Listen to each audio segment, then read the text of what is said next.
This is the Thursday, March 10th, 2011 meeting of the Zoning Board of Examiners and Appeals. Will you call the roll, please? Timothy Vig, Here. Dean Cars, Here. Jeff Ron, Here. Joshua Fink, present. Ann Denny, Here. Kate Williams, Here. Dale Patrick. We have a new board member with us this evening. Welcome, Mr. Patrick. We have no minutes for approval this evening, which moves us on the agenda to special order of business executive sessions. We have two items on our special order of business. The first is disclosures. The second is the annual election of officers.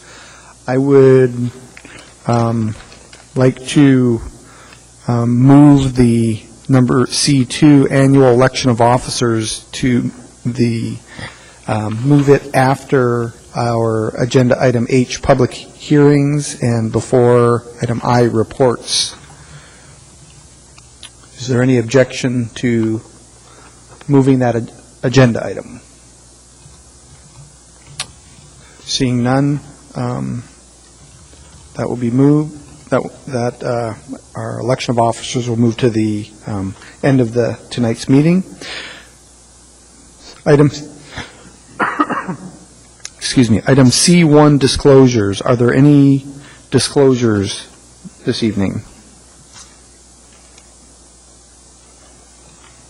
Any disclosures of any of the board members? Seeing none, we move along to our consent agenda. We have four resolutions before us for approval on our consent agenda. Resolution number 2011-001, 2011-002, 2011-003, and 2011-004. Have all the board members had an opportunity to review the resolutions? Mr. Patrick, you've indicated you have not had an opportunity. I was not here for the previous meeting, so I'd like to abstain. Okay, thank you, Mr. Patrick. Are there any other comments by any of the other board members? Mr. Vig. I didn't notice until you read the resolution numbers, but they don't match the numbers on the agenda form itself. I don't know if that's important, but perhaps just to confirm that the numbering is correct. Now, we have a resolution number and a case number. Are you looking at the... Oh, I'm sorry. Yep. Thank you. You're correct. Okay, so the resolution numbers are different than the case number. Are there any other comments? Is there any objection to? Could I have a motion to approve the consent agenda, please? Mr. Ron, you've indicated move to approve the agenda. Mr. Vig is seconded. That's correct, Mr. Chair. And are there any items needing to be pulled from the consent agenda? Not that I see, Mr. Chair. Thank you. Do you want to vote? All right, please. Is there any objection to approval of the consent agenda? Seeing none, the consent agenda is approved. Mr. Patrick has abstained from that vote. Thank you. Okay. Moving along our agenda, there are no appearance requests, unfinished business, or regular agenda items. That brings us to agenda item H, public hearings. And before we hear our first case this evening, I would like to read the order of business for our variance hearings this evening. The chair shall introduce the variance and explain the procedure to be followed. The variance case number and the name of the applicant shall be read into the record. The board shall hear and rule on any objections to the sufficiency of notice. The board shall hear a brief staff presentation outlining the variance, not to exceed 10 minutes. On conclusion of the staff presentation, the board members and the applicant may then direct questions to the staff through the chair. The applicant shall give his or her presentation not to exceed 10 minutes. Throughout the proceedings, the burden of proof rests upon the applicant, who must convince the board by preponderance of the evidence that the variance should be granted. On conclusion of the applicant's presentation, the board members and the staff may then direct questions to the applicant through the chair. The hearing shall then be open for public testimony. Each person has 3 minutes. All persons who testify may be questioned by the board, staff, or the applicant. On conclusion of the public testimony, the staff, followed by the applicant, shall have the right of rebuttal, 3 minutes each. The board shall proceed to develop oral findings and conclusions with regard to the variance and disposition of the variance. The staff shall reduce the oral findings and conclusions to writing for subsequent adoption by the board at a later meeting. The matter then rests with the board, and the chair asks for a positive motion from the board. That brings us to our first case this evening. The case is 2011-008. The petitioners are William and Louise Kane. Are the petitioners here this evening? They've indicated they are present. Mr. Baird, since you're the only one sitting over there, I'm assuming you are the staff for all these cases. So could you provide us with the sufficiency of notice, please? Thank you, Mr. Chairman. This case was advertised on February 17th. 163 public hearing notices were mailed out.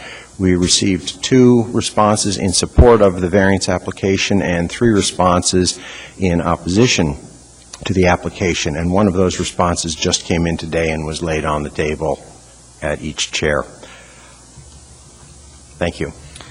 Thank you, Mr. Barrett. Will you proceed with your presentation? All right. Thank you, Mr. Chairman. This case had originally been scheduled for February 10th, but the traffic department wanted an opportunity to physically examine the intersection involved for placement of some type of a traffic control device, such as a stop sign or a yield sign, and then after that point they would offer comments. So it was re-advertised, and we are back here tonight. The request is for 2 variances, 2145-020 to allow an existing fence to encroach the clear vision area, and 2145-110 to allow that same fence higher than the legal height to be placed within the front yard setback.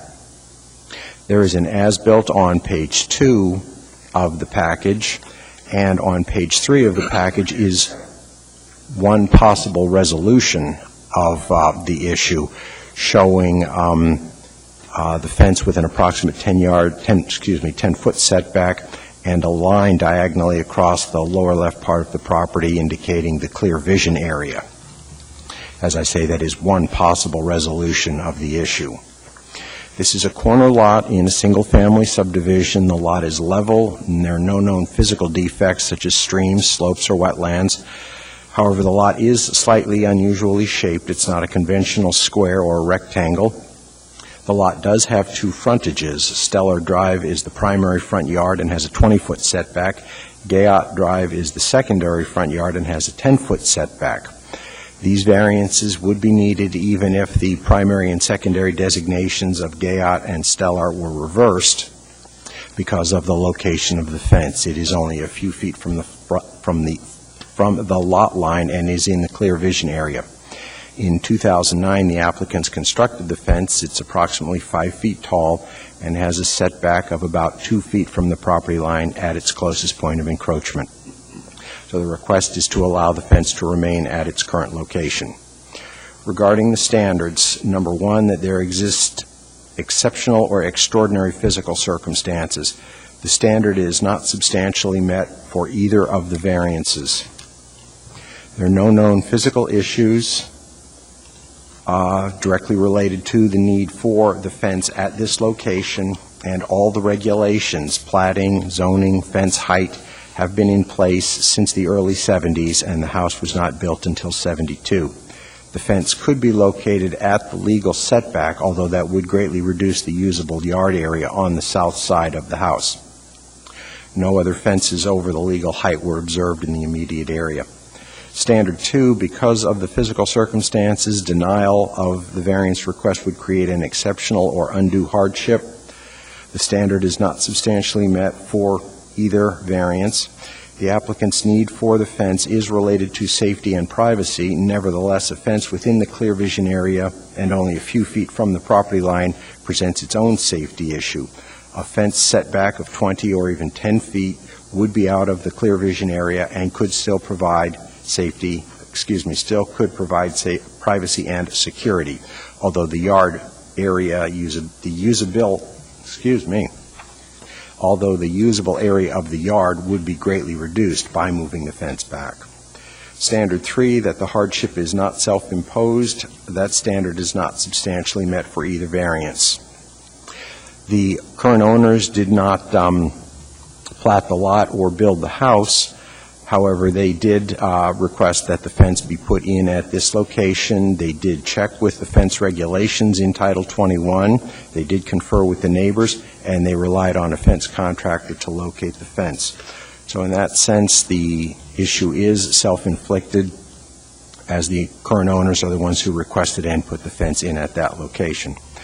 Standard 4, that the variance, if granted, will not adversely affect the use of adjacent property. The standard is not substantially met for either variance. There aren't any structure separation issues. Drainage and runoff do not appear to be an issue. Street maintenance and snow removal do not appear to be an issue.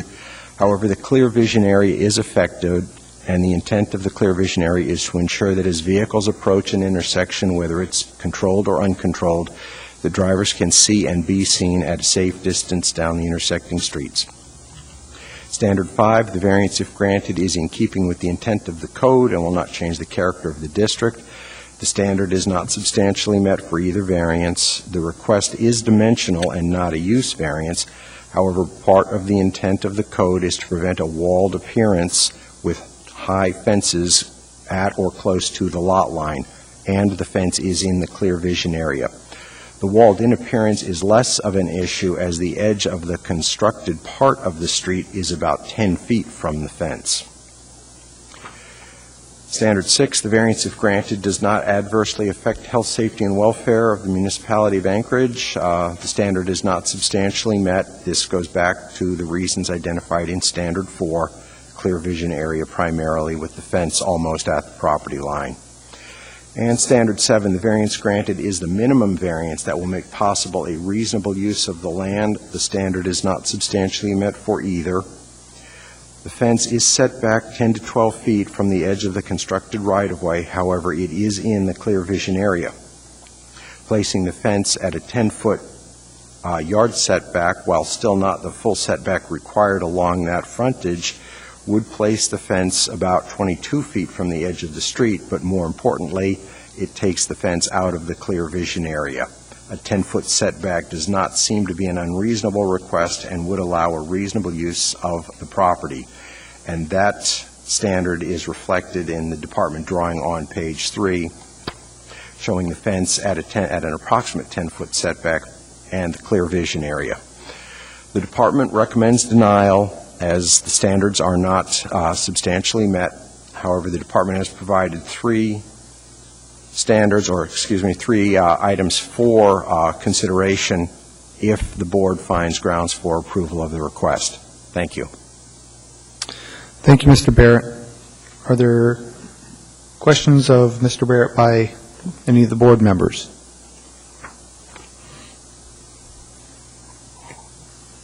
Mr. Ron. Thank you, through the chair. Mr. Barrett, you mentioned traffic requested some time to take a look at the situation. What were the results of that investigation? Mr. Chairman, Mr. Ron, traffic's comments are on page 28. This is after they got out to take a look, or at the time whenever they did get out to take a look. They're not in favor of the fence in the clear vision area. They are asking that if the variance is approved, the applicants approached the Traffic Engineering Division for a stop sign. That is condition 3 on page 9. That came directly from them as a result of their investigation. Thank you. Are there any other questions of the board members? Mr. Barrett, on the public comments that were handed to us tonight at the board meeting, there's reference to a previous fence did not block the view of the street. Do you know, was there a fence previously, and what was the configuration and height of that fence? Mr. Chairman, I don't know. Have to rely on the applicants. I examined aerial photos, but it's very difficult to see fences in those. You aren't able to extrapolate 3D on a 2D image? Not with my eyes. All right. All right. Are there other questions? Any other questions of the board? Seeing none, could the applicants come forward, please? Could you state and spell your name for the record? My name is Louise Kane, Louise, Kane. Thank you, Ms. Kane. You have 10 minutes for your presentation, and we must find that all 7 standards are met in order to grant a variance. So if you That's could understood. be sure to address the standards in your presentation. Yes, sir. Good evening, Mr. Chairman, ladies and gentlemen. Thank you for giving us the opportunity to present our reasoning for requesting this variance. I wish to reserve a couple of minutes at the end to answer any questions that the public may have if required. While the fence is not the 4 feet required by the city, it is only 5 feet, not higher, and is within the property line, as noted. We opted for the 5 feet to try to find a balance with privacy, safety, both ours and the public's, and security, without making the yard look walled in from the neighborhood. We chose the placement of the fence to have the minimum space to include a patio table and chairs, a barbecue with the safety area around it, and a swing and a little garden, and still have enough room to have some people over. Our property is not only a corner lot, it is an oddly shaped yard. As you can see on page 10, the placement of the house on this lot means that the portions of the land to the east and the north of the house are significantly hemmed in and shaded by the surrounding homes. The only real usable land is to the west and the south of the house. As the portion to the west of the house is at the front, the south side is effectively our backyard and is the only area where we can sit outside and enjoy the sun. Because the property is a corner lot, pedestrians, including those with dogs, tend to cut across our yard. In addition, there's a middle school bus stop on Stellar. This means our yard has a significant amount of access by the public, as well as a problem with trash and dog droppings. The bottom 2 photos on page 14 show that we did leave room for pedestrians to traverse part of the yard so that they would not have to walk into traffic while turning the corner, as well as space for the middle school students to safely wait for their bus. Vehicular noise is also an issue. While the density of houses in the neighborhood is not great, the traffic is. Many people use the intersection at 36th and Muldoon to access the rest of the development. Gayot is a connector street between 36th and this development, and in fact 36 becomes Gayot at its east end. This means the traffic noise level is greater on Gayot than one would expect from this neighborhood. Vehicular safety was also a factor we planned for in the fence design and location. As you can see on page 12, the fence is set back and clipped off at the corner in such a way to allow motorists to see around the corner if they are slowing down to make the turn. Of note, the rose bush on this corner of the property, which was in place prior to the fence, matter of fact, it was there prior to us purchasing the house, is within the CVA. And during the winter, the snowbanks on the corners of not only Stellar and Gayot, but also Gayot and 36th, and Gayot and Pioneer are often higher than 4 feet. Then there's the personal security issue. A 4-foot fence would not keep people from jumping over the fence and definitely would not keep out dogs or moose. In fact, due to the slope, and I apologize for this, Mr. Barrett, there is a slope in the yard from the house to the street at that corner.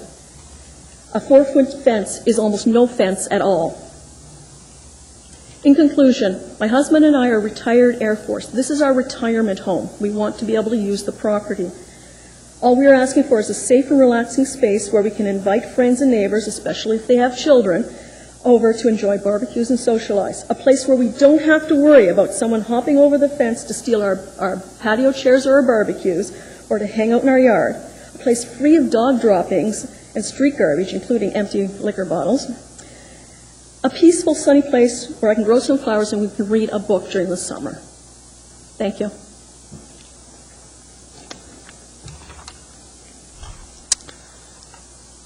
Thank you, Ms. Kane. Are there questions of the applicant by the board? I have a question. What was there prior to what fence was here prior to the placement of this fence? When we purchased the home, there was a 6-foot fence very, very close to the house. It blew down 2 weeks after we moved in. It was very well rotted, and it was so close to the house, I think it was at the proper setback, that this side of the house was continually in shade. It blew down, like I said, almost as soon as we moved there. We were not very happy with that. Sorry. Okay, sure. And when did you move in to the house? 2008. August of 2008. August 2008. Okay. Are there any other questions of the applicant by the board?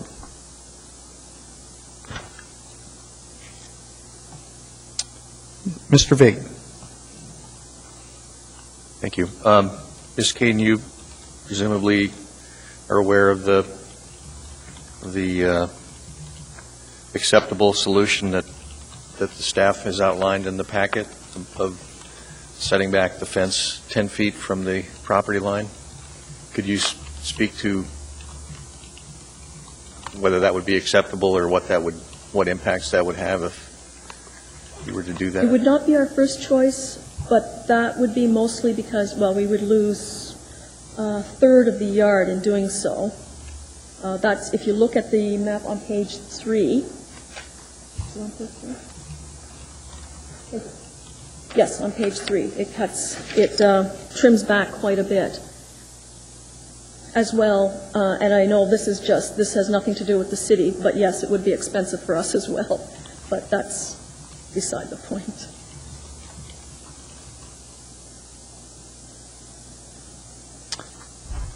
Are there any other questions of the applicant?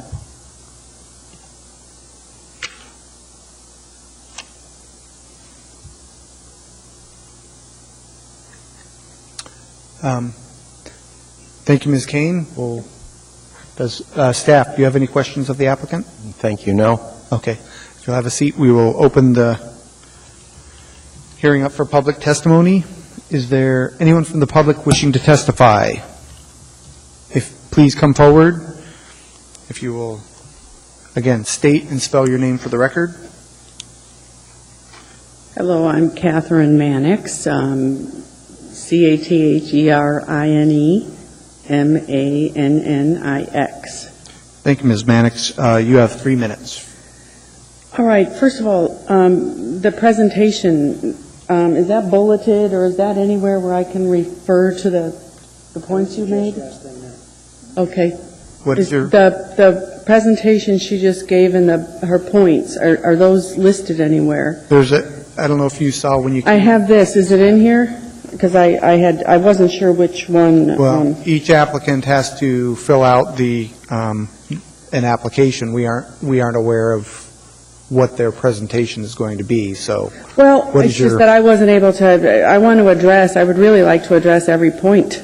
I live in the neighborhood. I've lived in the neighborhood. I live about a block away since 1997. And I knew the family that lived there, well, I should say the couple that lived there prior.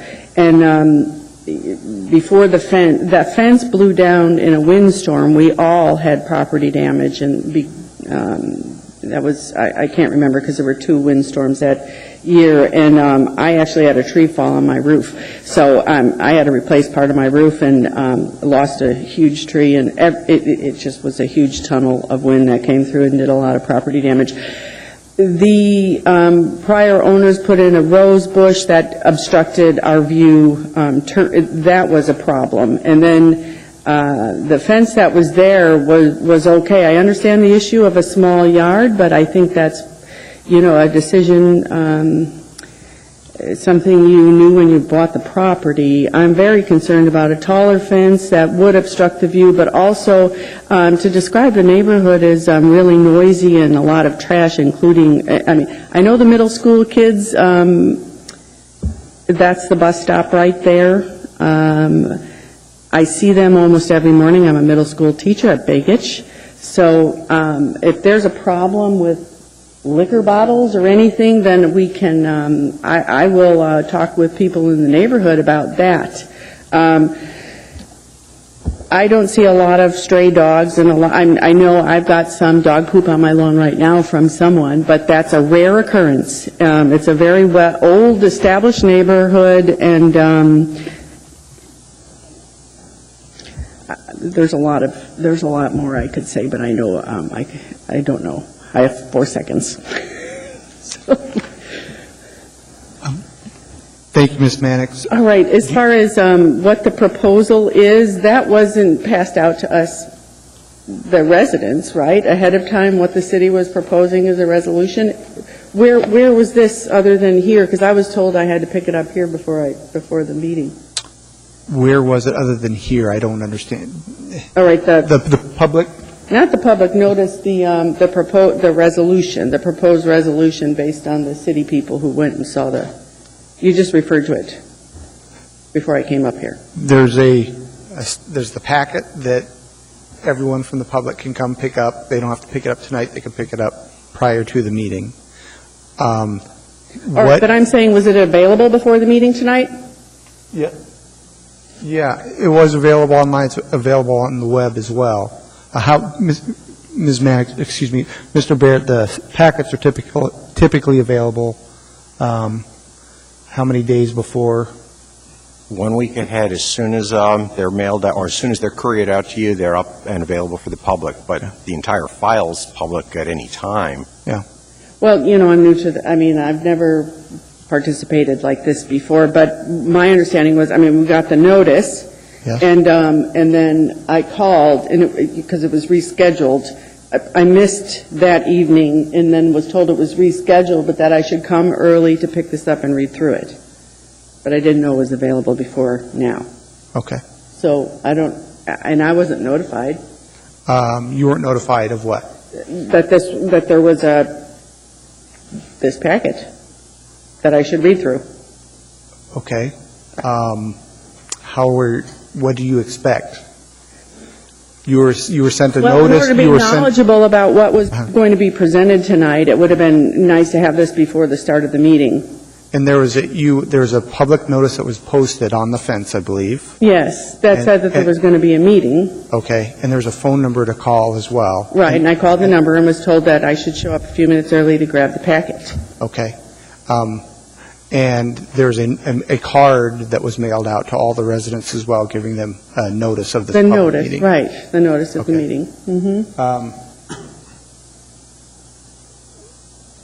Yeah, and then the public hearing notice also gives a mailing address for you to send comments beforehand. Right, And I have my It also comments. states case information may be viewed at www.muni.org. Okay. So there's a number of notices and information that's provided to the residents. So this is really for the future. So I would go online and watch, and eventually, when was this created, the document? Well, if it's available a week before for people to Okay. pick up, I would say typically it's within a week of the meeting. All righty, thank you for... But Ms. Mannix, I do have a question specific to the case, and I think by your comments I could tell, do you support this variance? Do you not support it? What? I don't support it. Okay, No, I don't think the fence height should be higher, okay, mostly for safety reasons. okay. Ms. Mannix? Or closer to the curb, Okay, there may be other questions as well, so sorry. that's okay. Are there any other questions of Ms. Mannix by any of the board members? Mr. Vig? I take it that from your comments that Right. you hadn't had a lot of time to read through the packet then and No. understand what traffic engineering and the planning department would be willing to. Well, I don't want a stop sign. I did hear his report. I'm sorry, I don't remember or didn't catch your name. But there are no other stop signs in the neighborhood, and I really don't think that that's a precedent I want to see. I would really change the character of the neighborhood. They're all circles beyond that. So, As far as relocating the fence 10 feet back from the property line as shown on page 3 of this, would that make a difference that would allow you to support? where the bold line is? Yeah.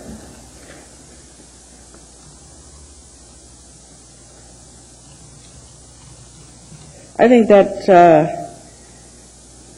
all right, so we're talking about right here that the fence would, Well, that straight line is to designate the clear vision area, but the line that's parallel to the fence, that's heavy, is parallel. what the proposed setback would look like. let's see. So this is where the fence is now. Can I come up overhead? and can someone show me? Hang on a sec, we're going to see if we can use our technology here.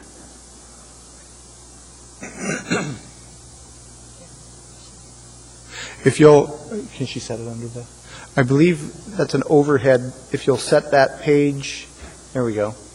Now if you look, you can point to it and ask your question from there. Okay, so we're saying this is where it is right now? And there's a microphone, and if you'll grab the, yeah, there we go. Boy. It's just like a whiteboard.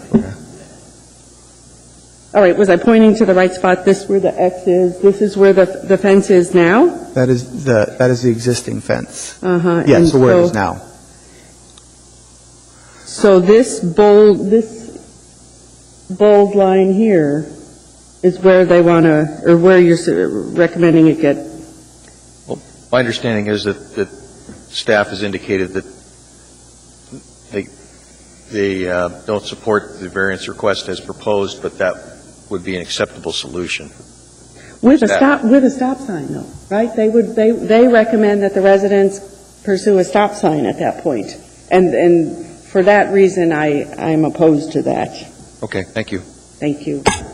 I appreciate your education for me. Thank you, Ms. Mannix. Hold on, you're not, we have others. All right, sorry about that. That's okay. Ms. Denny. Yes, I have a question, Ms. Mannix. Do you have a fence around your house? Yes, What is the height of your fence? that's a good question. I would assume that it's within the zoning regulations, but it's the same height as my neighbor's fence on either side and behind me. And what is your opposition to the stop sign? Wouldn't it slow traffic in the area? That would seem like it would be safer. I disagree that traffic and noise is a big issue. There is a little more traffic there than in, say, heading into the circles. But as far as Stellar, there's several ways to access the neighborhood. There's not a lot of noise. There are no other stop signs anywhere in the scenic foothills. All the circles and all the through streets, there are no stop signs. Thank you, that's all. And Mr. Ron. Thank you, Mr. Chair. Following up on Mr. Vig's last question, Ms. Mannix, I'm going to ask a question of staff to clarify, Mr. Vig. The bold line that Ms. Mannix pointed out, is that a fence that would be in a conforming location there and no variance would be required? Is that correct, or am I the only one that's confused here? Excuse me, Mr. Chair and Mr. Ron, by the book, no. Stellar is a 20-foot setback because, as odd as it appears from the as-built, Stellar is the front yard, the primary. The 10-foot setback is primarily to get the fence out of the clear vision area. Thank you. Okay. Are there any other questions of Ms. Mannix? Seeing none, thank you very much. Thank you. Are there anyone else from the public wishing to testify on this case? Anyone at all? Seeing no one, the public hearing is closed. Yeah, we'll ask for rebuttal next.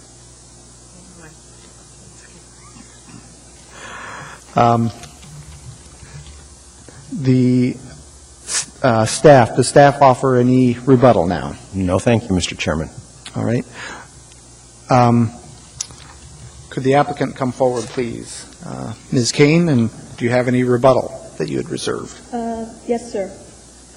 I'm getting the impression that Would you speak into the microphone? Sorry. Yes, sir. I'm getting the impression the opposition assumes, and I got this from in discussing with my neighbors as well, the fence is not going to be any higher than it is now. I'm getting the impression that some people think it's going to be higher than it is. It's not going to be higher, nor is it going to be closer to the road. Just wanted to make sure that was clear.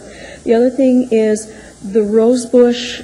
I will be looking after that. It's a beautiful rose bush, but it is in the way. It is my intention to eventually replace that, hopefully save it and just move it, but eventually replace it because I do feel that it is in the way.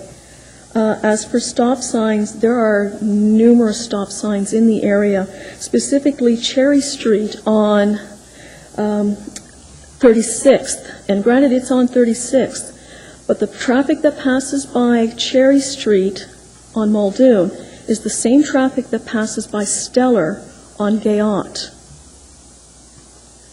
The end of Gayot going on to Pioneer has a stop sign.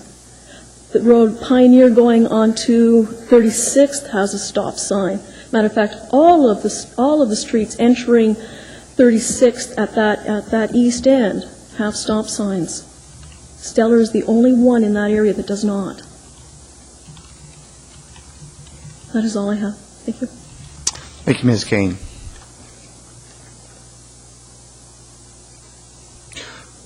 With that, the matter rests with the board. Could I have a positive motion from a board member, please?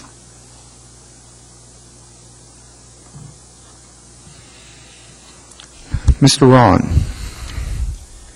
Thank you, Mr. Chair. I would actually like to split the variance request into two motions, if agreeable to the board. In case number 2011-008, I move that we grant a fence variance in the R1A district from AMC 21.45.020 to allow an existing fence to encroach the clear vision area. According to department recommendations,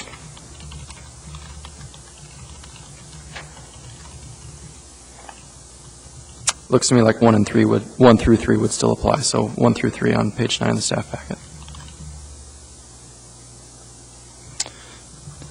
Thank you, Mr. Ron. Could we have a second to the motion, please? Mr. Vig, you've indicated you would second the motion. Thank you, Mr. Vig. Mr. Ron, would you speak to your motion, please? Thank you, Mr. Chair. In many regards, staff's findings apply in part to both this motion, this portion of the request, and that which will come next. I agree with staff in that finding 1 is not substantially met, although the petitioner did mention some slope. We have no documentation of what that slope might be. In regards to the argument that the shape of the lot may be peculiar to the area, it appears that there are many similar lots facing the same situation on corners within the neighborhood. So I find that standard 1 is not substantially met. And that carries through to standard 2 as well, and find that it is not substantially met for the clear vision area. Standard 3, the hardship is not self-imposed. As discussed, petitioners did rely on the fence contractor, and imposition is that of the petitioner. So I find that standard 3 is not substantially met for the clear vision area. Regarding standard 4, I would emphasize that this standard is not substantially met for the clear vision area, and find that due to potential effect from the fence in its current location or within that clear vision area, there is potential injury to the public. Regarding standard 5, I agree with staff in that it's not substantially met for the reasons as described, in not keeping with the open appearances as the code wills us to. Standard 6, I agree that it's not substantially met for the clear vision area, in the same emphasis as placed on standard 4. I also agree with staff on standard 7. We've heard that the petitioner may be willing to move the fence out of the clear vision area, not necessarily in a conforming location, but at least out of the clear vision area. So for those reasons, I intend not to support the motion. Thank you, Mr. Ron. Mr. Vague. Thank you. I agree with staff and Mr. Ron on standard number 1. The slope does appear in one of the photographs in the applicant's document here on page 15, but it is not an extraordinary physical circumstance, and I don't believe it rises to that level. And so I would agree that standard number 1 is not met, and neither standard number 2. Standard number 3, I do believe when the plan was in place to put up the new fence and checking with the Title 21 and relying on that, relying on the fence contractor, I think that was a self-imposed situation that was created. And I agree that standard number 4 is not met, that it would adversely affect the use of adjacent property by obstructing the clear vision area, and that is related also to standard number 5. I believe that it would change the character of the zoning district. Standard number 6, I believe, would affect substantially the health, safety, and welfare by obstructing the clear vision area for traffic on Stellar and Gayot. And standard number 7, I believe, is not met in that there is a conforming location that could be fence could be located to make possible a reasonable use of the land. So I don't believe it is the minimum variance, and I will not be supporting the motion either. Thank you, Mr. Vig. Are there any other comments from any of the board members? Any comments at all? Seeing none, please vote.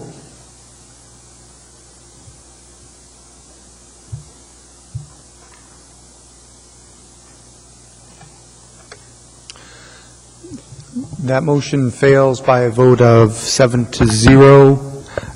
5 yes votes are required for any variance motion to pass. That brings us, Mr. Ron. Thank you, Mr. Chair. In case number 2011-008, I move that we grant a fence variance in the R1A district from AMC 21.45.110 to allow a proposed fence over legal height in a front yard setback. And I'm on uncertain ground here. I guess I would like to define a location and a height, but don't know if that's within our bounds to do so. Is that what condition number 1 would condition 1 handle that, where it talks about a height and location? Yes, it does. Thank you, Mr. Chair. Not trying to put words in your mouth. Move that we grant a variance from AMC 21.45.110 to allow a proposed fence over legal height in a front yard setback according to Department recommendations 1 through 3 on page 9 of the staff packet. Thank you, Mr. Ron. Mr. Vig, have you? I'll second that. Thank you, Mr. Vig. Mr. Ron?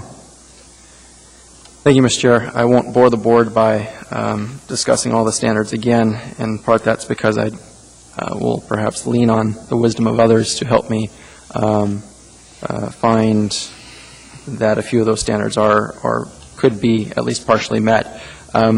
My issue with this case is the clear vision area, and moving the fence outside that clear vision area at a height to not exceed 6 feet is reasonable to me, perhaps a compromise allowing reasonable use of the land and disallowing that potential to affect the public through the clear vision area impacts.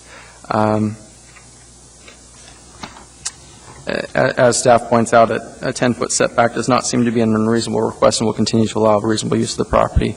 So I find that standards 4, 6, and 7 can definitely be met given the situation. That's all I'll have to offer, and I'd like to hear other board members' comments. Thank you, Mr. Ron. Mr. Vig? Thank you. I'll rely on Mr. Ron's interpretation of standards 4, 6, and 7 as being substantially met, and I'll speak to standard 5 on the safety, health, safety, and welfare of the people of the municipality of Anchorage, and I would agree that the encroachment into the clear vision area was my primary concern. If that can be addressed, I think that I would believe that standard 5 is substantially met. And with regard to standard 1, I think the lot shape does somewhat affect the amount of usable yard here with respect to this particular variance, and whereas I didn't see it that way with the clear vision area, but I think that there may be a case for a physical circumstance that's exceptional, created by that unusual lot shape. So I think that could be met. Standard number 2, I think could be. I could argue that could be met by a strict application of the code, creating exceptional or undue hardship upon the property owner by depriving him of other rights commonly enjoyed by other properties if the yard area was to be reduced to a significant amount because of the unusual condition of Stellar being the primary front yard. While standard 3, it is a bit of a self-imposed hardship, I think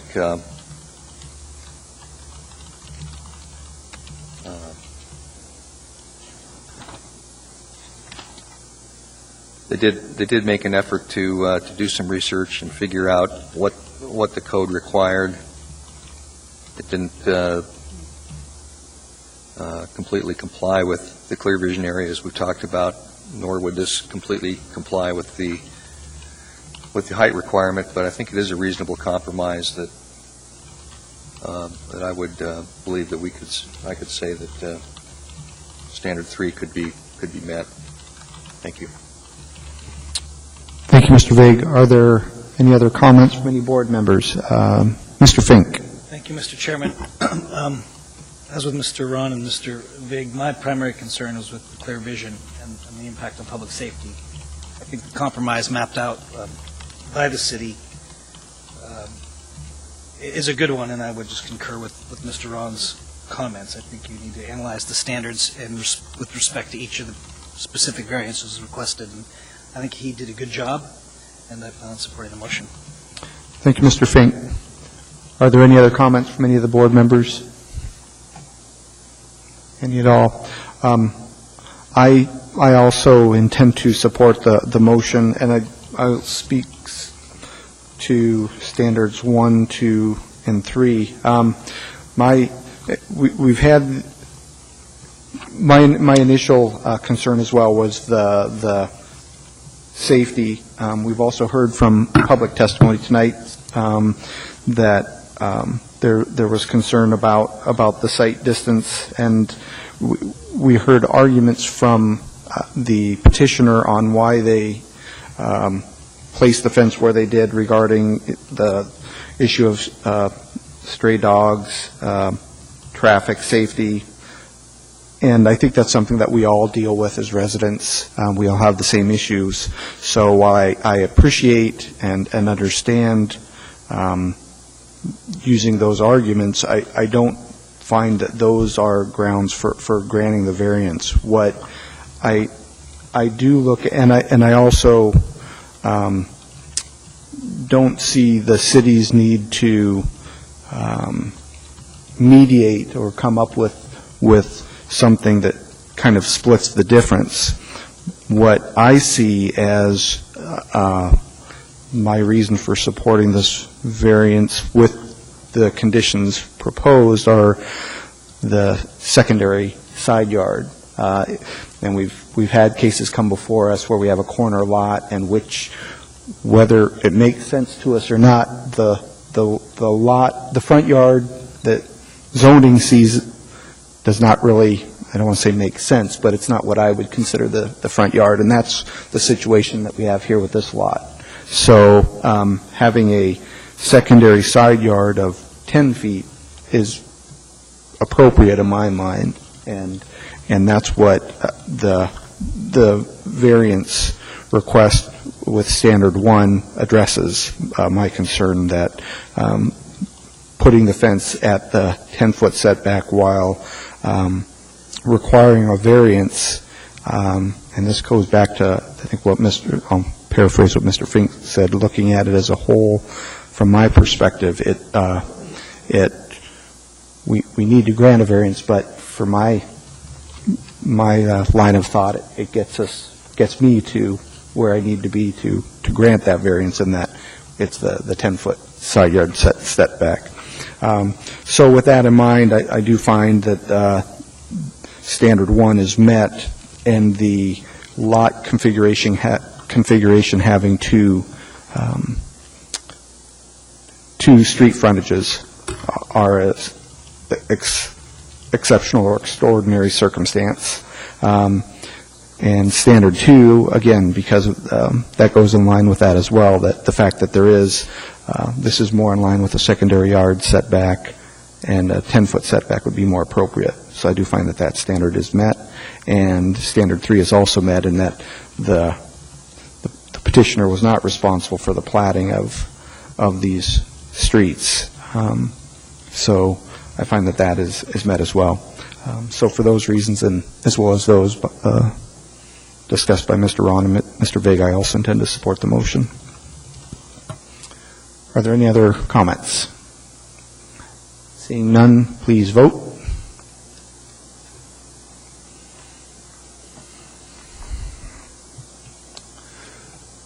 That motion passes by a vote of 7-0.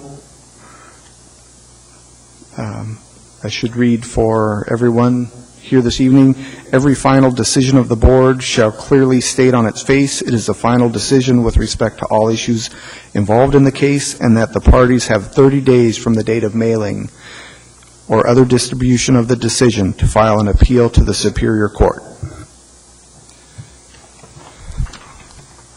With that brings us to our second case this evening. That is case 2011-016. Lot coverage. The petitioner is Linda Kuman or Terry and Danelle Citamona. Is the petitioner here this evening? They've indicated they're present.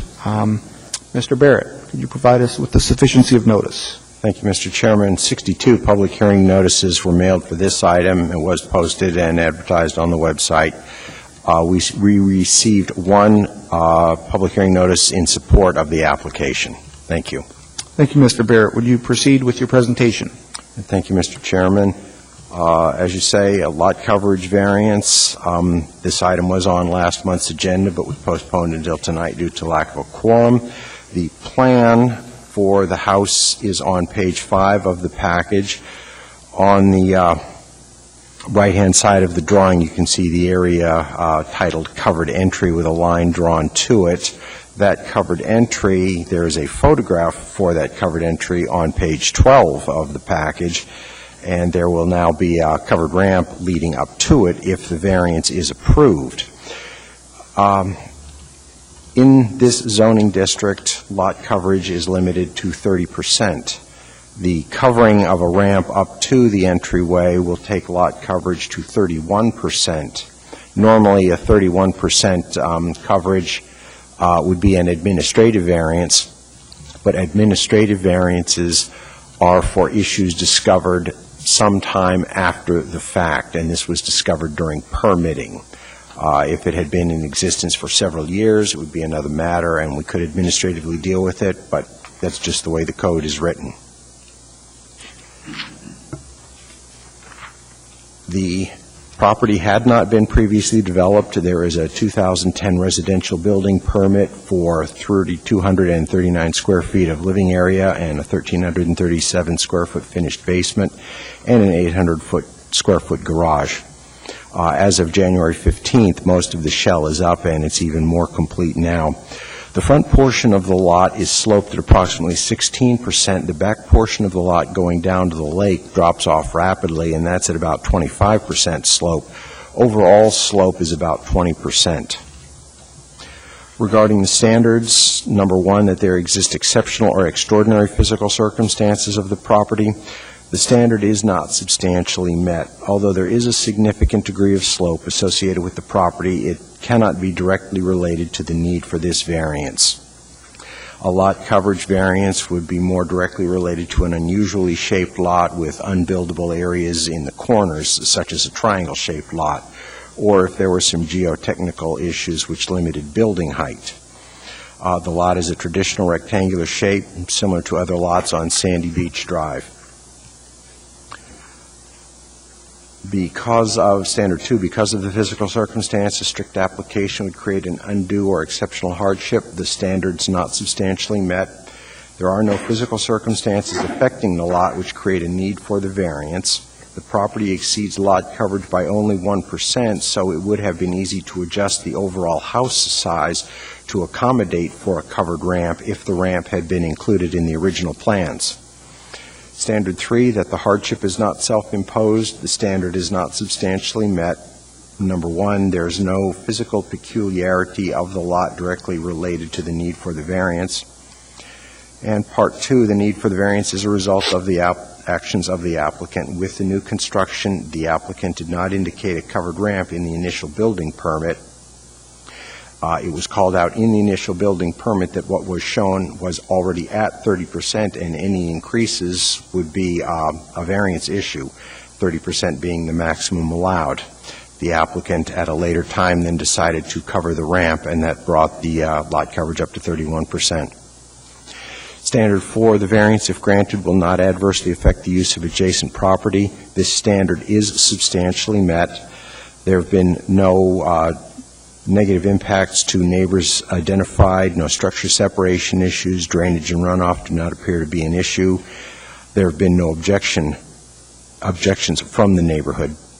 However, the property is at parity with the neighbors. Most other homes in the area are older, built in the mid-70s. However, their lot coverage is generally 25% of the lot. Standard 5, the variance, if granted, is in keeping with the intent of this code. The standard is substantially met. This is a dimensional and not a use variance. And please ignore the last paragraph on page 9 under standard number 5. That seems to have been a cut and paste error from something else.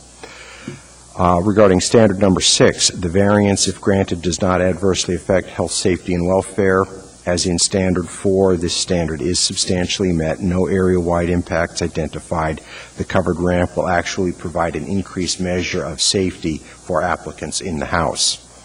Standard 7, the variance granted is the minimum variance that will make possible a reasonable use. This standard is also substantially met. Normally, an administrative variance would allow up to 32%, but this variance is not an administrative because of how it has come before us. The encroachment is relatively small, only 1%, although the house could have been built with a smaller footprint. A 1% lot coverage encroachment for a covered ramp does seem to be a minimal variance and does allow a reasonable use of the property. Should the board find for approval, the department has offered 3 conditions on pages 10 and 11. Thank you. Thank you, Mr. Barrett. Are there questions of Mr. Barrett by the board?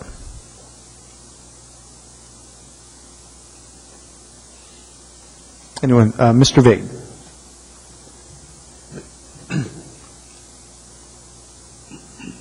Mr. Barrett, I'm a little confused. Maybe could you clarify is there a threshold for an administrative variance on lot coverage? Or I think you said if it had been an existing situation, it would have been covered, and maybe that's the subtlety that I'm not picking up on. Mr. Chairman, Mr. Vig, you're correct. That statement is poorly worded in the report. There is a threshold. 32% is allowed, but it's not an administrative variance. If it were, it wouldn't be before you tonight. Okay, thank you. Thank you. And Mr. Barrett, it's not allowed because it's new construction. I'm just paraphrasing what you already said, I believe, but wanted to make sure in my own mind. Correct, Mr. Chairman. We could go in detail in the standards for administrative variances, but what it boils down to is these are things discovered well after the fact, and no one can really explain how they came about. Thank you. Mr. Fink. Just to follow up on that, when you grant an administrative variance, you don't go through the 7 standards then, do you? Mr. Chair, Mr. Fink, no, sir. It's much abbreviated. It boils down largely to health, safety, and welfare. But because it's new construction, it's not an administrative variance. It's a straight variance because of the timing of how it all came together. Yes, sir. Are there any other questions? Thank you, Mr. Barrett. Could the applicant come forward, please? And could you state and spell your name for the record? My name is Danelle Seedemona, Dennelleeettomona.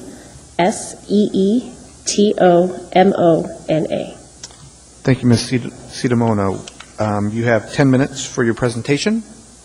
Okay, well, the reason that we're actually here for the variance is that Linda Kuhlman has this property, and she had wanted to just build a house for sale. It was just going to be a project. So there was considerable thought put into design for somebody else to purchase the house. A few months into the project, when the house was coming up for going through the framing process, other things happened in her life. She decided that this was the house she wanted to live in, and thinking that she's going to need a wheelchair somewhere in her future, she thought that she should add a canopy to that cover or to that walkway for her safety. So we added it and exceeded the allowable lot coverage for the city requirements by 1%. We're just covering the existing accepted walkway. The lot is steep. It is narrow. We put the garage up front, which forced us to put the entrance either on the extreme left or the extreme right of the property, where the slope does start to go towards the south. And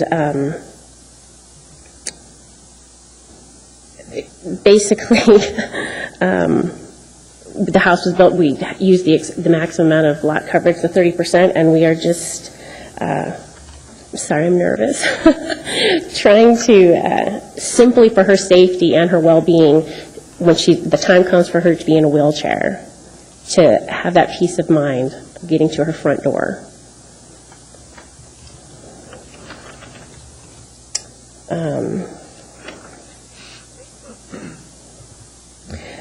She feels that if that canopy is not allowed, there'll be snow coverage, debris, things for her to have to clear out of the way, which would be difficult if she's in a wheelchair.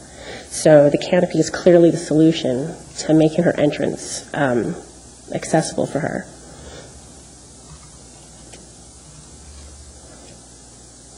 There are no objections from any of the neighbors. We had one positive comment from Dr. David Kaiser. He agrees with the variance. And I guess thank you for your consideration. Thank you, Ms. Citamona. Are there any questions of the applicant? Ms. Williams? Yes, thank you. Can you describe where on the property the slope begins? It's not clear from the information we have in the packet where the slope begins, if it's on the west or the east or toward the north or the south. Well, not uniformly, but more or less from the north to the south, it slopes. I mean, it's in a regular slope. Can you approximate how steep the slope is? Well, Al, I believe, said average is 20%, but basically from the northern border to the southern border, the property drops 32.6 feet. Okay, great. Thank you.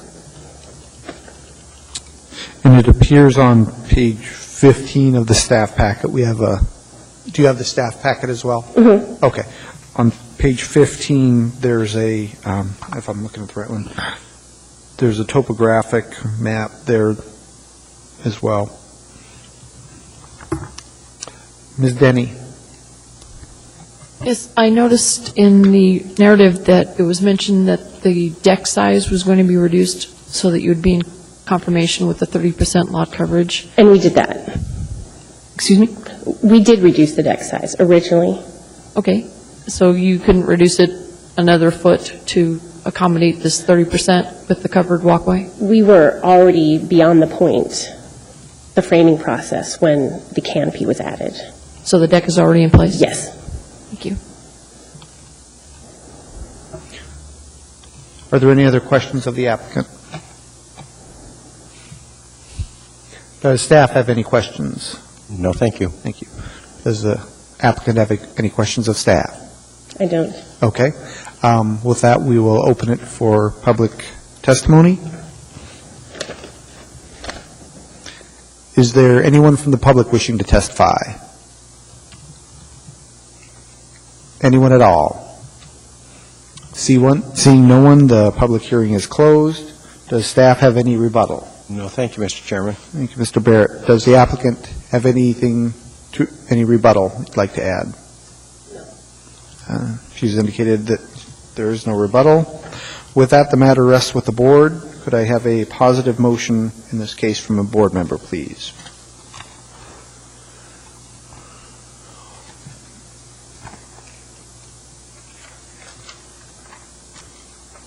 Ms. Williams.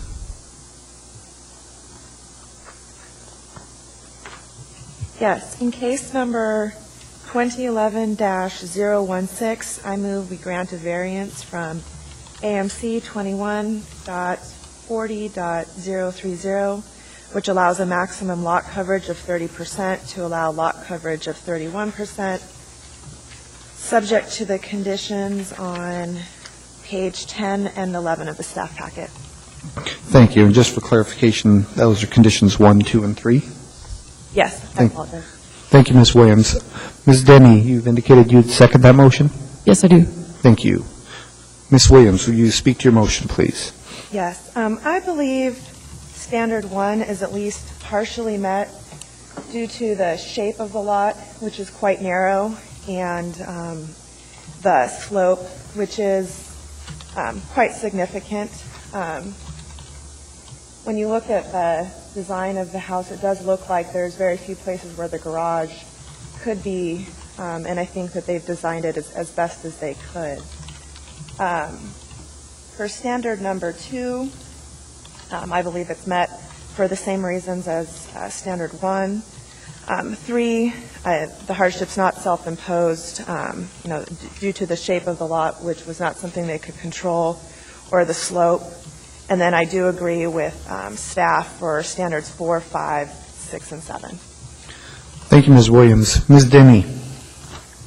Yes, I agree with Ms. Williams. In standards 1 is met due to the topography of the lot and that it's sloping. The placement of the house is pretty much about the only place you could put it with the garage in the front. Wouldn't make any sense to put it around the back. And that applies to standard number 2 as well, is the physical circumstances of the lot dictate the house placement. And having a covered walkway, even if Ms. Cuman were to sell the house later, I believe a covered walkway is a substantial benefit to a home in this neighborhood with all snow and ice, even with someone not in a wheelchair. I think having a covered walkway is a really good thing. And I plan to support the motion. Thank you, Ms. Denny. Are there any other comments? Mr. Ron? Thank you, Mr. Chair. I intend to support the motion as well for the reasons stated by Ms. Williams and Ms. Denny. Although staff does present the argument that physical circumstances that we're talking about here shouldn't perhaps be applied to a lot coverage variance, to me the reason for the lot coverage variance is for one particular reason, and that's for the covered walkway, which is in a specific location, and that location is slope affected. So for those reasons, I find that standards 1 through 3 are met as well, and intend to support the motion. Thank you, Mr. Ron. Are there any other comments from any of the board members? I will weigh in as well, and I intend to support as well, and I appreciate the applicant. Oh, I'm sorry, Mr. Vig, I'm talking over you as well, but I appreciate the applicant's comment regarding the narrowness of the lot, requiring them to change the orientation of the garage over what we'd typically see, which kind of possibly increase the coverage as well. An added benefit of that from the street maintenance side is it provided a narrower driveway, which we hear from a snow storage standpoint. Narrow driveways allow street maintenance more room for snow storage along a lot's frontage. So, there was a trade-off as well as the fact that this did come up during construction after the house was framed. And lastly, again, this is a de minimis variance that's before us this evening. So I intend to support the motion, agreeing with the findings or the arguments posed by Ms. Williams and Ms. Denny and Mr. Ron. Mr. Vig. I agree with the comments of the other board members on their findings in the case, and I think it may be worth noting that at least a partial reason for the lot coverage standard being set is to avoid placement of large structures on small lots that present a more densely developed area. And I think that it's worth noting that the presence of the lake on the south side of the lot in the large open area, I think, is a mitigating factor in hoping to offset any of that potential feeling of overbuilt neighborhoods, even though this is a 1% above the standard. I don't think it would be noticeable to anybody, but I think that it's worth noting that there's a substantially large open area to the south. Thank you. Thank you, Mr. Vig. Are there any other comments? Seeing none, please vote.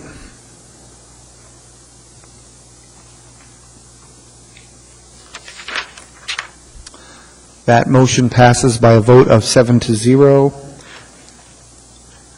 Again, for the record, I should read that every final decision of the board shall clearly state on its face value, on its face, it is a final decision with respect to all issues involved in the case, and that the parties have 30 days from the date of mailing or other distribution of the decision to file an appeal to the Superior Court. With that, that brings us to Our next case, case 2011-020. The petitioner is Triple Port LLC. Ben Pyatt is the petitioner here. He's indicated he's present. Mr. Barrett, could you provide us with the sufficiency of notice? Thank you, Mr. Chairman. The site was posted and placed on the website, and 31 public hearing notices were mailed for this item. We did not receive any responses. Thank you, Mr. Barrett. Would you proceed with your presentation? Okay. Thank you, Mr. Chairman. This is a request for a variance yard setback in the I-2 district, 21.40.210, which has a 5-foot secondary front yard setback to allow an existing awning to extend 3 to 4 feet into the setback. The plan for the construction is shown on page 3, but it is largely in place already, as you will see in the photographs from page 13 through 17. Yes, 13 through 17. And I'm not trying to be cute here, but I hope you will enjoy the arguments on this one as much as I did. This is a little bit bizarre. I've not seen one quite like it. The lot is a legal and conforming I-2 lot. It's been replatted twice, and the building has been expanded since the original construction in 1985. There's nothing unusual in terms of slope, wetlands, and so forth affecting the property. But what is very unusual is the lot has 3 yard frontages. 2 are street frontages, actual rights of way. King Street is the primary front yard, and 94th Court is a secondary front yard. It's also a street. The third frontage, which is where the encroachment is located, is on the south side of the building and is labeled railroad right-of-way. Because it is a platted right-of-way, it is another secondary front yard and has a secondary front yard setback, even though the right-of-way is not legally a street. Honestly, it shouldn't even be there, but I lost that argument with the department. When the property was first platted in '73, the subdivision developer placed rights-of-way and easements all throughout the subdivision along these properties that could be used as railroad spurs should any individual property owner at some time in the future wish to have railroad access. This is heavy industry property. A railroad spur makes absolute perfect sense. It's just that for the most part, they didn't happen. The Alaska Railroad itself was not part of this plat, did not request access to the land, and had no part in the right-of-way creation. Over the years, these rights-of-way have evolved into alley access for many of the properties. And in this particular case, the alley is actually posted with a municipal public street sign that says East 95th Court. Although this is not a street, it's not public, and it's not municipally owned or maintained. So, what's gone on here? The applicant has constructed a roofed enclosure to protect some compressor units. The roof would also obviously protect personnel from snow and rain if they're working on the units. And I think from the photographs you can see that the covering is pretty minimal, it's just barely sufficient to protect the units and anyone who might be working on them. The applicant did not construct the concrete pad nor install these compressor units. We've not been able to establish under what permit they went in. We went back as far as 1999, but the fact is they were there when the current applicant purchased the property in 2005. And the edge of the roof structure is about 2 to 3 feet from the property line, which is an encroachment of about 60%.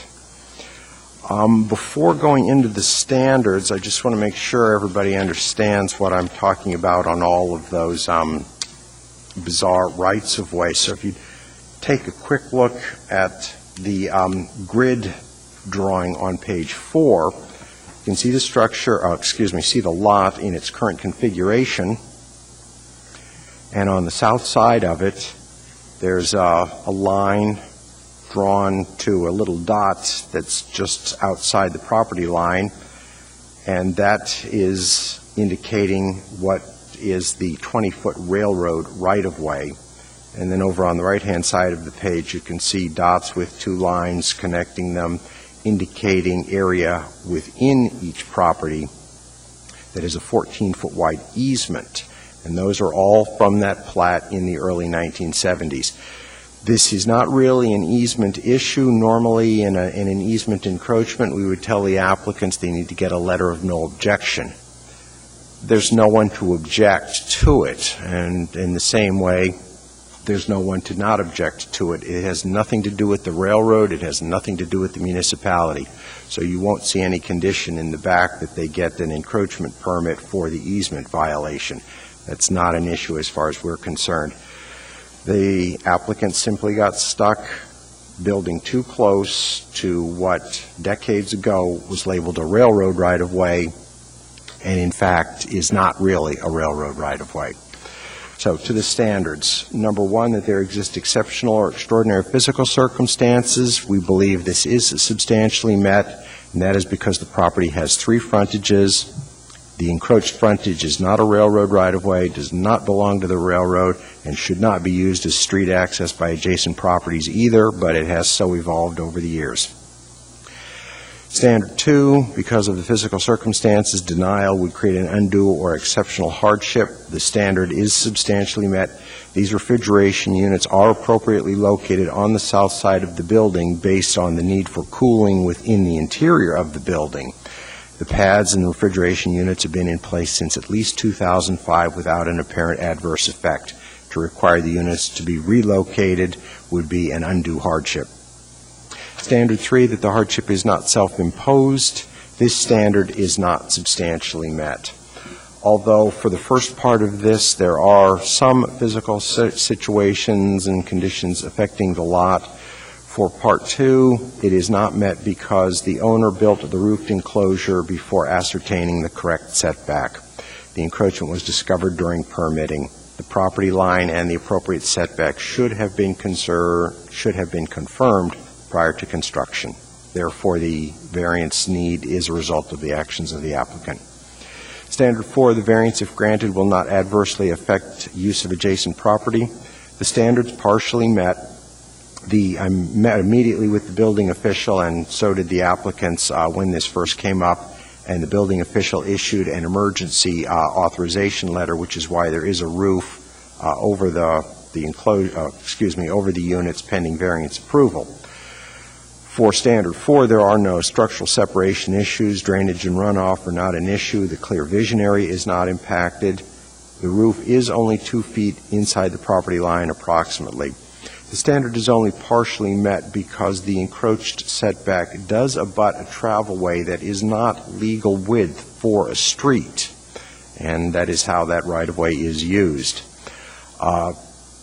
Fire would not even comment on whether or not they'd be able to get a truck back there, but suffice it to say the situation has been in place for many years, and there don't seem to have been any issues with it up to this point. Standard five, the variance, if granted, is in keeping with the intent of the code.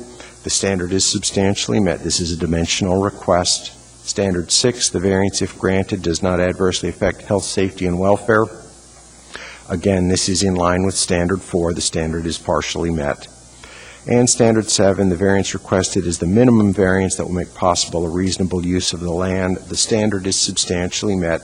The concrete pad and chiller units have been in place since at least 2005. They were placed by a previous owner in a logical location for the needs inside the building. Relocating would be an undue hardship. The roof, which causes the need for the variance, increases the yard encroachment by only a small amount. The department must recommend for denial as standard three is not substantially met. However, there are 5 conditions on page 10 of the report should the board find for approval. Thank you. Thank you, Mr. Barrett. In reading condition 3 on page 10, I think we're either missing something or something needs to be added to that first part of the sentence, and I don't know what. On number 3, Mr. Chairman, Number 3 on page 10. if you would flip back to the proposal, the plot plan on page 3, it's at a scale of 1 to 60, and we would just like to, for the first part of that is we'd like to see it at a better scale just for a portion of the building. So what I was getting at is an updated as-built that just has the encroachment shown on it, drawn at a scale of 1 to 30. So however you'd like to reword number 3, I'm open to it. All right.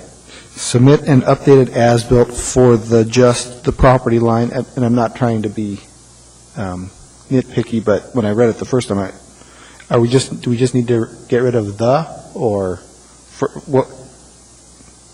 Or get rid of just. Are you looking for the property line to be just? So the just property line. Property line, concrete pad, compressor, and roof enclosure should all be read as 4 consecutive items. That's what I'm trying to get at. Submit an updated as-built for : the property line, concrete pad, compressor, roofed enclosure area, comma, drawn at a scale of 1 to 30. So how about if we get rid of the first, the just? I'll buy it. All right. And that's based on someone making a motion too, though, so we'll see how that goes. Are there any other questions of the staff by the board? Mr. Vig. Thank you. Mr. Barrett, would it be current subdivision practice or plating practice to dedicate a right-of-way to which the beneficiary didn't want? Mr. Chairman, I'm asking my question clearly enough, but I believe I understand it, Mr. Chairman. Mr. Vig, it would be current plating practice to get the railroad, in this particular case, to comment on the right-of-way rather than just make them the beneficiary of something to which they had no part. it could have been accomplished back when this was platted by simply dedicating that easement and splitting the right-of-way between the northern and southern lots and just creating a wider easement for railroad purposes. Is that right? It could have been. It could have been done at any of the 2 or so plats that have occurred over the years. And has a vacation of this right-of-way been contemplated? Yes, I lost that fight, too. The appropriate, in my mind, the appropriate remedy is to make it all go away, the right-of-way and the easements that are on each side of the right-of-way. But it has become the access for the properties on the south side. They flip you to, if take a look at the parcel map on page 2, right next to the proposed drawing. See the subject property, and its southern boundary is East 95th Court, how it's labeled, and you can see that there are 6 fairly standard lots on the south side and then 2 back at the back end of the cul-de-sac. And then on the south side of those lots is a cul-de-sac. That cul-de-sac is built over a drainage way and has a 25-foot setback. It should never have been platted that way back in the 70s, and it'll never be built. So the folks between that road and 95th Court, the subject property, have no other access. They have legal and physical access. They have legal access from the plat, but they have physical access from what has evolved from that railroad right-of-way. Am I confusing this too much? No, I think that's a good explanation. Thank you. Thank you. Are there any other questions of the staff by the board?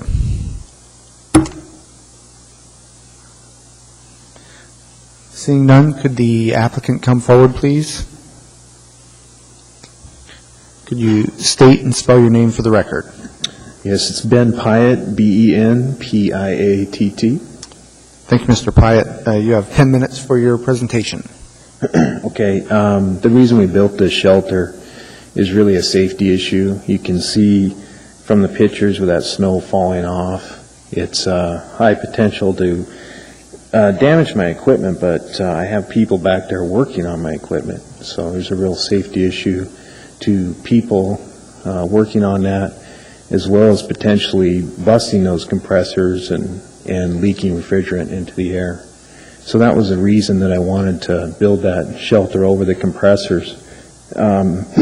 We did not know that it was going to be an easement violation. Had several contractors look at it. Was not advised of that until we actually permitted it. We did apply to proceed because this is the time of the year that the snow is falling. So we felt that it was important to get that done so nobody got hurt back there. So that's really the short of it. I think it's, I guess I'm open to questions as far as anything else. That is the reason that we did that. That was our reasoning behind it. There is obviously a big financial hit to the business as snow falls off and damages equipment. The shelter itself was very expensive too. So. Thank you, Mr. Pyatt. Question for you. Those compressors have been there at that location for?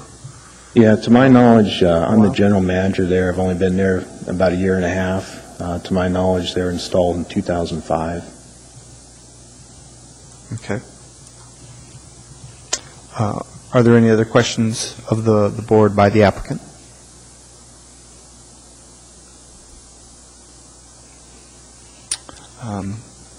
Seeing none, thank you, Mr. Pyatt. Is there anyone from the, I guess, Mr. Baird, did you have any questions of the applicant? No, thank you, Mr. Chairman. With that, we will open the hearing up for public testimony. Is there anyone from the public wishing to testify? Anyone at all? Seeing no one, the public hearing is closed. Mr. Baird, do you have any rebuttal? I'm done, thank you. Mr. Pyatt, do you have any rebuttal? He's indicated he does not. With that, the matter rests with the board. Could I have a positive motion from a board member, please?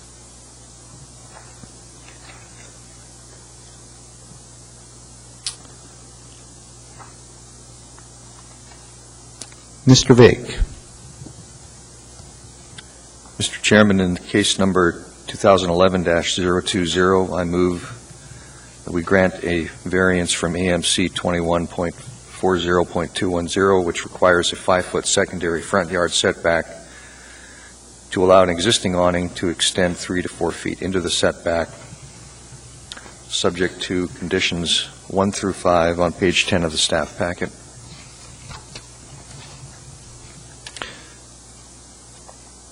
Thank you, Mr. Vig. Ms. Denny, you've indicated you would second that? Yes, I do. Thank you. Mr. Vig. Thank you. This is an unusual case, and I think Mr. Barrett did a good job of explaining it to me, and that I agree with the analysis of the staff with regard to the standards 1 and 2. It is a peculiar physical circumstance with 3 street frontages, one of which is really kind of a quasi-frontage. I question why it's there at all, and that bears into my reasoning for standard I'm going to get to in a minute here, but also on standard 2, I believe that's also substantially met, that it would be an undue hardship on the property owner to require the units to be relocated, and I think to be they need to be protected, as the applicant mentioned, from snow falling off of the building. I think the point I was going to bring up on standard number 3 is the peculiarity of the right-of-way dedication on the south that really doesn't have a beneficiary, and it's not serving any useful purpose. I believe that the way that was platted effectively took away 10 feet of usable property from this lot that could have been on the municipal tax rolls for quite a few years, I would expect. But in essence, I think there's probably in excess of 10 feet of real clearance from what I would consider where the property line really should be. And I think that whole planning process was something that wouldn't pass through the system today. So I tend to think that that was a pretty unusual circumstance that the applicant had no hand in creating whatsoever, but has constricted their ability to operate their facility in a way that makes it profitable for them to do so. So I think that standard is met. Standard number 4, I don't believe that encroachment adversely affects adjacent property. I don't believe it's a change in the character of the zoning district, as Standard 5 speaks to. Standard 6, I don't believe it affects the health, safety, and welfare of the people of the municipality. And I think it is, with respect to number 7, the minimum variance that will make a reasonable use of the land. And so I intend to support the motion. Thank you, Mr. Vig. Ms. Denny?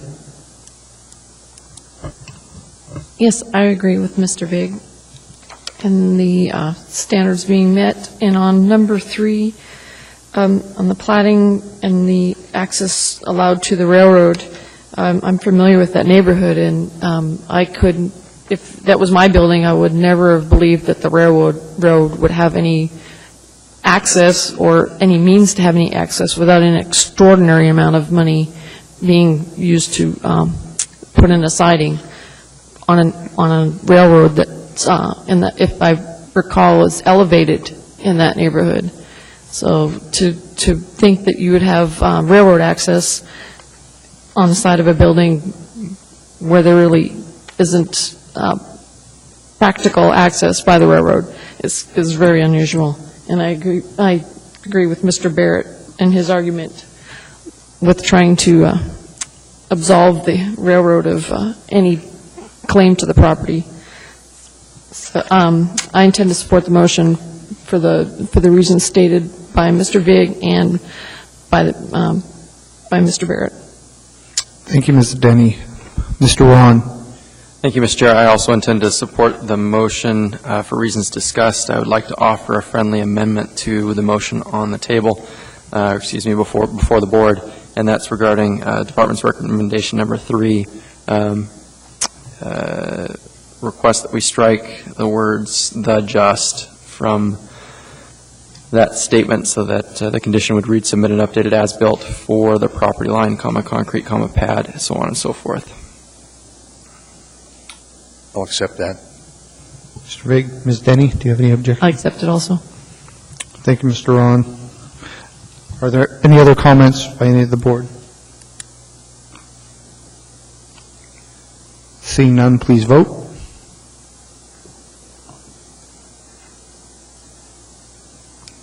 That motion passes by a vote of 7-0.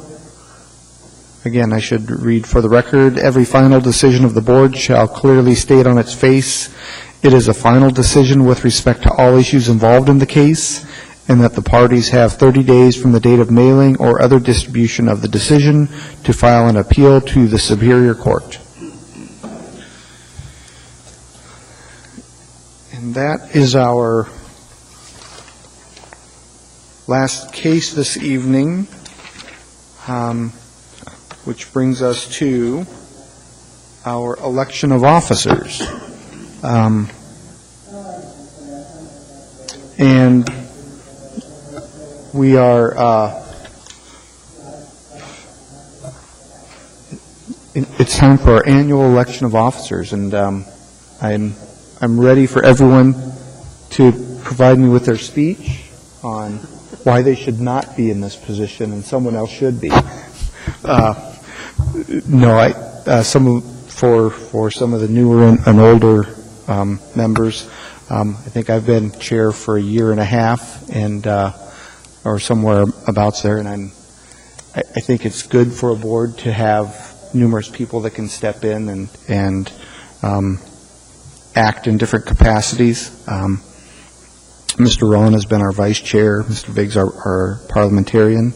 I'm hoping that there can be an ascension in the ranks, and I'd hope that Mr. Ron would be interested in taking the position of chair, but I also don't want to stop anyone on this board from throwing their name in the hat as well.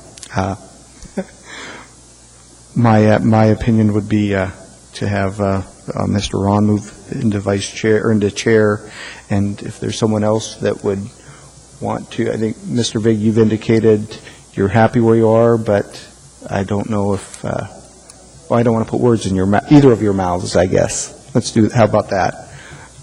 And then we can have nomination for elections after this. It isn't that I would be unwilling to step into the vice chair, but I think my job may require a bit more travel this year, and I don't know that my availability is going to be as it has been, and so I don't think that would be a good move to do that. Thank you for that speech, Mr. Vig. Mr. Ron. Thank you, Mr. Chair. Knowing that I haven't been nominated yet, I would be willing to serve if the board so desires. I think the current chair has actually shorted his tenure, because I think you've been the chair since I've been on the board, which has been 2.5 years, I believe. So in following in the footsteps of your dutiful service, would be happy to step in for a year.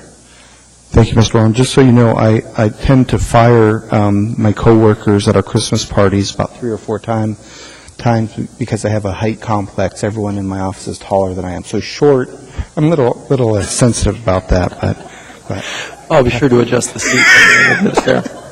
They call me Lord Farquaad for some reason.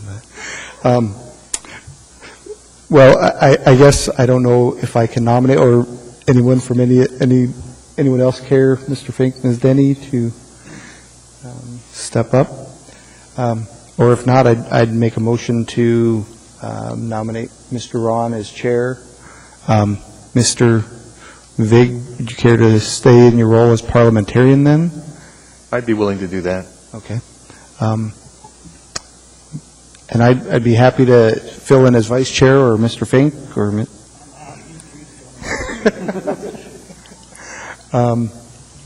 is there anyone?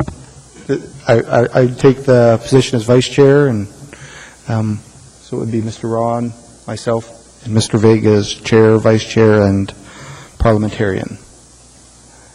As long as the board doesn't construe this as a party ticket that's being established. That's right. I believe so. Mr. Fink has seconded the motion. Do we vote? Is there any objection? Are there any objections? With that, the new positions, new officers will be in place for the next meeting, which is next month, Mr. Barrett, I'm assuming? Yes, Mr. Chairman, April 14th. And as long as we're on the subject, does anybody have a known absence April 14th?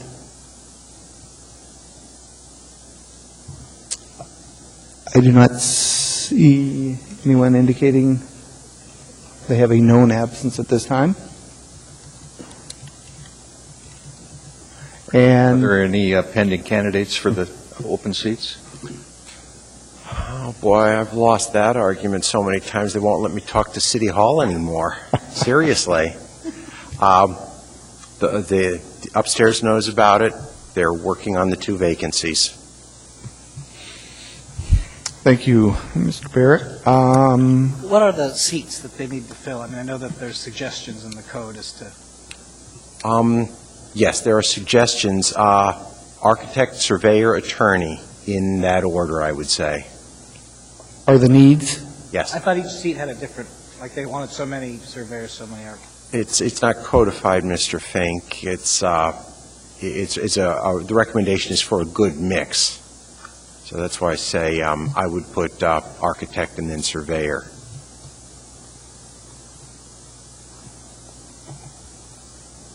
Just the mix, they don't, so there's not like this is an architect's seat or this is a surveyor's seat. Correct, sir.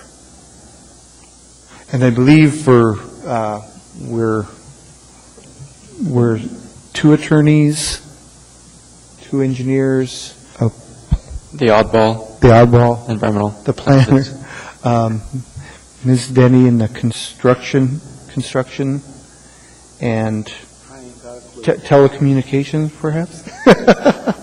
Mr. Patrick? Okay, a warm body. We're all warm bodies. Okay, well, again, if anyone can think of any good candidates, if we could help everyone out. I appreciate all the comments from the board members this evening.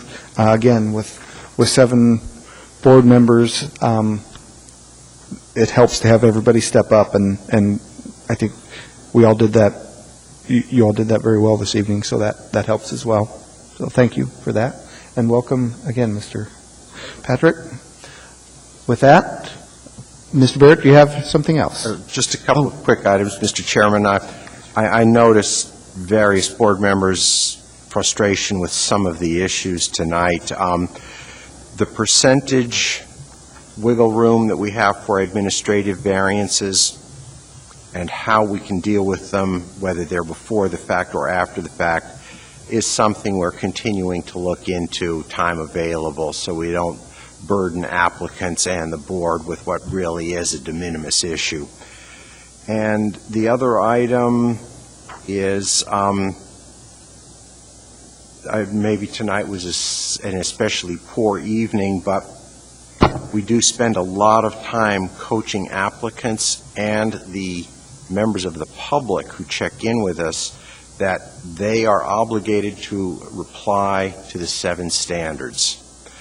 Applicants will often understand that, but then get a little nervous. Members of the public don't seem to get it as well, that if they want to speak for or against a case, they also should be addressing the 7 standards. So I had a little frustration with that part this evening, but it's a public speaking engagement that most folks have never had and never want to again. So I beg your indulgence on behalf of the public when we don't get the good responses to the 7 questions. Thank you. Yeah, thank you, Mr. Barrett, and that's probably a good point. I don't think that the applicants did a great job of responding to the standards in any of the cases, and that's probably something that I could have done a better job of trying to pull it out of them a little bit more, but point well taken. Yes, Ms. Graves. I've been asked by IT to get any feedback you all have on the Granicus system in front of you, any problems or issues, slow time, or other than user type issues. Some people have had difficulties with the system, but good, thank you.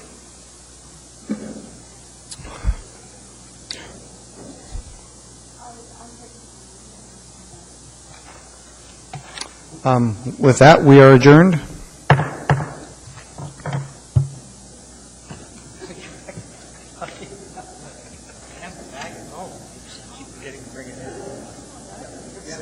They are.